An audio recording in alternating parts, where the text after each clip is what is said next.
Hey guys, it's been a while, and I apologize for that. Life has been curb stomping me, but I finally got like 5 seconds to make another black screen video. I wanted to apologize to the masses for not uploading lately. I just literally have not had time to do anything of merit, like anything that's not going to be completely a waste of everybody's time. So, that being said, sorry about that. I have a new discovery that I made. This is for cat owners. You may or may not recall, I believe it was last year, I had posted like a series of cat owner information. A lot of it was regarding the feline pneumonia. Now, this is not what this is about. This is, however, a tip that I discovered. So I wanted to share. And when I called the vet and told her what I had learned through my experience, she'd never heard of it before, so they were very grateful that I shared. So, the backstory is my next door neighbors have a lot of kids. And I was outside probably about 3 or 4 days ago. And the two kids, two of them from next door, came over to me and they had a couple of little kittens in their hands. And I said, "Oh my gosh, what you got?" And they had explained to me that they had found the babies, I guess, in their yard. They're kind of young kids. They're in grade school, so it's kind of hard for them to really explain to me. I don't speak kid because I don't have any, unfortunately. But what I understood was the mama, we think, abandoned them. But they were old enough to be on their own. They looked like they were about 4 weeks old. So they brought them to me because they were asking me how to take care of them, and they knew I have a cat. So I talked to the kids, and one of them confirmed that mom wanted to keep them both. So I said, okay.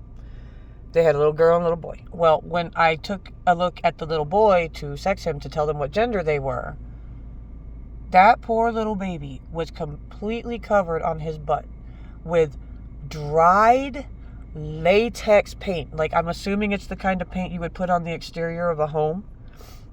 It did not look intentional. It looked like he was horsing around being a kitten and he probably got into something. But since mama abandoned him, she didn't care for him or deal with the issue. Nobody knew about him. So by the time the kids found him, this paint was completely dried on this kitten. It was probably like an inch long and like a half-inch wide. It was white. It was matted down.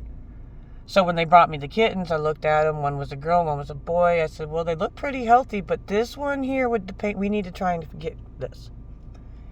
Now, this is the information I wanted to share.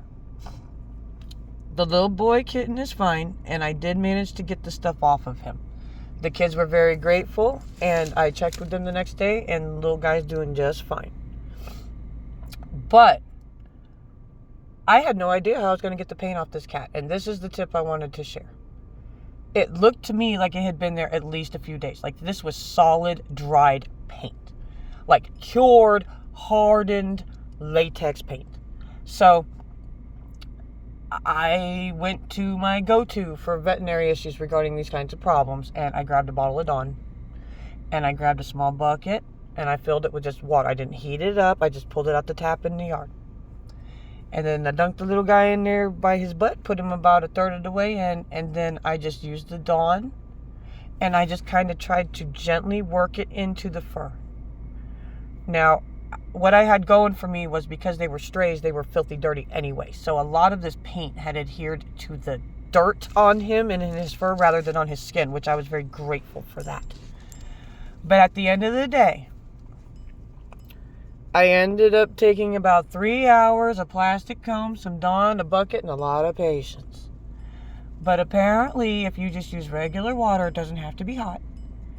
Just, wet the area, soak it thoroughly, and then take the Dawn, and you're going to have to do this several times, and just gently work it in. You're going to try to squeeze this hardened mass of paint, and eventually this Dawn will work through it. I swear.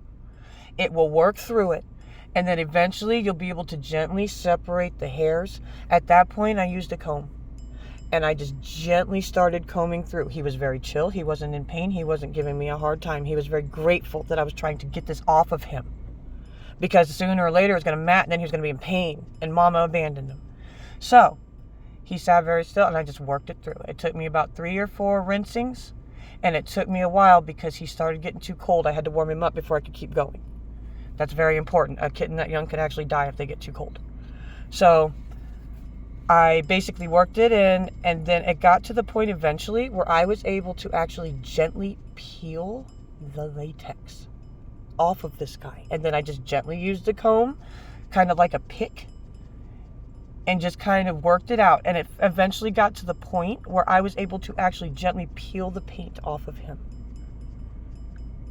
I couldn't get it out of his paws because I didn't want to injure his pads, and it was way in there, and I didn't know how he felt about me messing with his feet. I'm a stranger to him. He's a baby. But he was cooperative, and at the end of the day, I got all of that paint off of his butt. I couldn't believe it. So I just wanted to share that if you ever encounter this kind of a situation, use Dawn, patience, water, and a comb. Do not, absolutely, do not ever put any kind of paint remover, turpentine, or anything on a living animal. That is not an option if they're organic and breathing. Okay? Don't ever use turpentine or paint remover or paint thinner on a cat. That's why I went with the Dawn, because every time I've had an issue like this, Dawn has never failed me.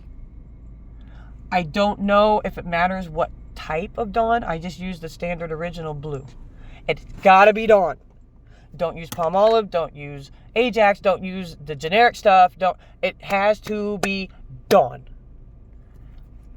I just wanted to share this so that if anyone ever has this problem, they won't spend a fortune going to a vet to do something you could have done for free if you had the patience, time, and materials. So, and just a footnote, I called the vet to share the information because that's what I do. And just like with the catnip overdose inquiry, again, she had never encountered this situation before, and they were very grateful that I shared that information with them. So, if I wasn't clear on anything, just, throw me a question in the comments. I'll get to you. I apologize for how long it's been since I've uploaded. I'm trying to get my life back on track. But I just wanted to share that information with you really quick. Please pass it on. You guys be blessed and good to each other.